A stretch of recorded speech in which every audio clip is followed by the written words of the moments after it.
I feel bad for NHL Commissioner Gary Bettman. Monday night's sports calendar saw a limited slate of action without an NBA game and a small MLB slate. The College World Series was going on, but the biggest game on the sports slate last night was Game 5 of the playoff series between the Tampa Bay Lightning and New York Islanders. I like hockey, and I follow the NHL, especially when the Blackhawks don't stink out loud. But I'm a casual observer, and overall the sport falls on the lower end of my pecking order.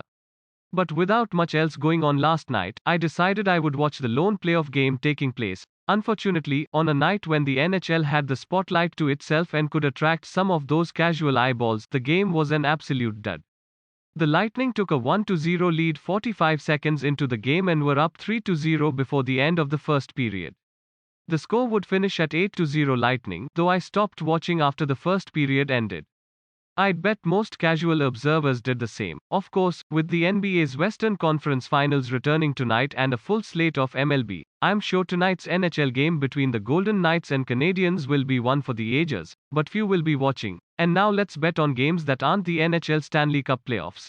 Yes, Marcus Morris is on the road tonight, and he's been better at home. He averages 3 more points, rebounds and assists combined per game at home despite the same usage rate for the Clippers this season. But he's also coming off an awful performance in the first game. Morris finished with only 6 points after shooting 3 for 11 from the field and 0 for 5 from 3. It's difficult to imagine he plays as poorly again tonight, and even a couple more shots falling would make a significant difference in getting us over this total. The pick, under 8.5, plus 100. We are also relying on Kyle Hendricks doing the stuff he typically does at home. Hendricks got off to a rough start this season, posting an ERA of 6.23 in 34.2 innings over his first 7 starts, but he's bounced back. Not only does he have an ERA of 2.54 over his last 7 starts, but he's lasted at least 6 innings in each of them. Hendricks going deep into a game with the Cubs bullpen behind him leads to lower scoring games. Of course, you might be wondering why I'm not just telling you to take the Cubs, and the answer is simple. I'm not against the Cubs money line here, but there's far more value on the total. The pick, Diamondbacks plus 135. A reason the Brewers are so heavily favored is that Freddie Peralta is starting for them, and he's been phenomenal. He has an ERA of 2.28 and a strikeout rate of 35.9%, with a swinging strike rate of 14.8%. These are all great numbers.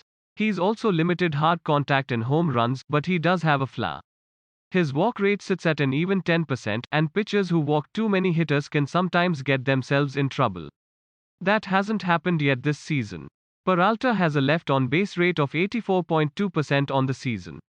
For some context, Peralta's career lob percent is 70.2%, and the MLB average is 72.1%.